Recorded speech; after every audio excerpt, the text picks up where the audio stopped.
كتكون واقف كدير شي اكسبوزي اولا غير واقف قدامك الناس شويه كتلقى راسك كتعرق يديك كيترعدو وقلبك كيضرب اولا بعض المرات كدير شي حركات اللي في شكال بحال مثلا كتحك في راسك اولا شي بلان بحال هكا وهادشي كامل راه سبب واحد الكابوس اللي هو الخجل الاجتماعي. معكم ديفلوب الدريجه كيف العاده ما تنساش شي قهوه ولا اتاي نبداو على بركه الله.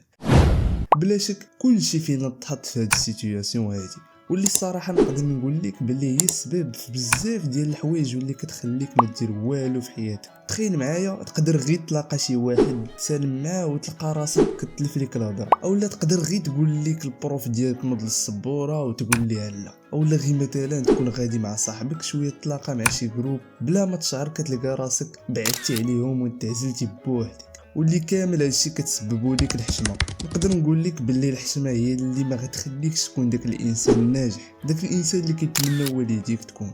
شوف نعطيك بعض الافكار اللي كيطيحوا لك في بالك فاش كتحط في شي سيتوياسيون. ياك ما كنبان خايب، ياك ما كيضحكوا عليا، ياك ما كنبانش مقاد، ياك الى اخره. بزاف ديال الافكار اللي اصلا ما عندها باش تنفعك. نبداو باول حاجه اللي خاصك دير باش تقدر تخلص من هذا الخوف الاجتماعي واللي هي دماغك. خاصك تشد دماغك دير ليه الكلين، خاصك تصفيه وتنقيه، خاصك تخوي دماغك من دوك الافكار حيت غير انت راسك اللي كتخلقهم. راه بنادم اصلا كاع ما مسوق ليك وما كيردش البال ليك ولا حتى داكشي اللي كدير. نفترضوا كاع ورد ليك البال ومن بعد شنو غيوقع؟ ما غيوقع والو، غدوز ساعه ولا ساعتين غتمسح ليه من دماغه. يعني خلاصه القول خاصك تفكر بشكل عقلاني ونسى عليك ديك القضيه ديال راه غيضحك عليا شي حاجه ولا غنبان في شكل حيت حتى شي واحد ما مسوق ليك. ثاني حاجه واللي هي واجه المخاوف ديالك واللي من ضمنهم الحشمه واللي هي ناتجه عن خوف. مثلا كتخاف يضحكوا عليك او كتخاف من الرفض والى اخره.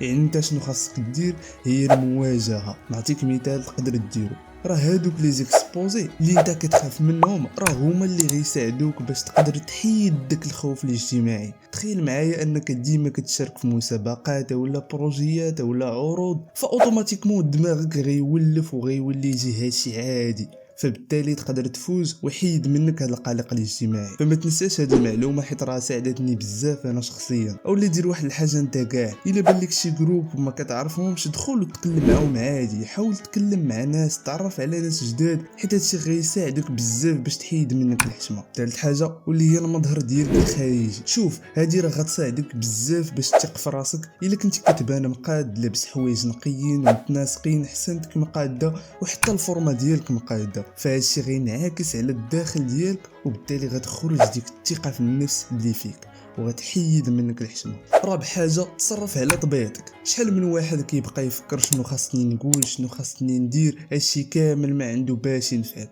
ما تسوقش البنادم، هضر عادي على طبيعتك وتصرف وانت مرتاح. خامس حاجه اللي هي صلاتك. كون مقاد علاقتك مع الله عز وجل وصلي حيت هادشي غيخليك ديما مرتاح نفسيا وراه النفسيه هي كلشي. سادس حاجه واللي هي السلوك ديالك. شوف خاصك تفهم واحد البلان، راه السلوك ديالك تيلعب واحد الدور اللي هو كبير بزاف.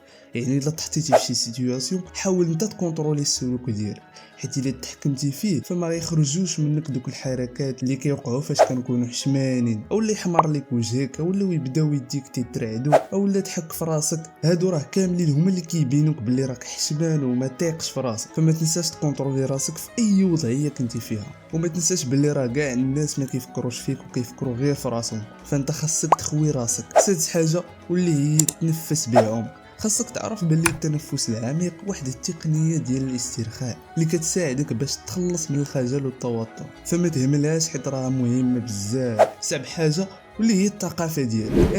الثقافه راه مهمه بزاف. تخيل معايا كنتي جالس مع صحابك وكانوا كيدويو على واحد الموضوع اللي انت ما عارف فيه والو، راه باين غتحشم وما غتعرفش ما تقول. داكشي علاش غيجي هنا الدور ديال المطالعه حيت غتنمي لك الجانب الفكري ديالك في اي موضوعات مختلفه وبالتالي غتكتسب ثقتك براسك فاش تكون كتهضر مع اي واحد. ولكن هادشي كامل راه ما كافيش حيت هادشي كامل داير عليك انت خاصك تامن براسك وتبغي تحيد منك الحشمه او ما يسمى بالقلق الاجتماعي. فنسى عليك بنادم ما تفكرش وما تسوقش شنو غيقولوا او لا اللي ما غيقولوش. خدم على راسك وحاول تطور من نفسك باش تحيد منك هذا البلان. وانا متاكد الا حيدتي منك الخوف الاجتماعي فكن على يقين بزاف ديال البيبان غيتحلوا ليك وايضا شحال من حاجه غتبدل فيك.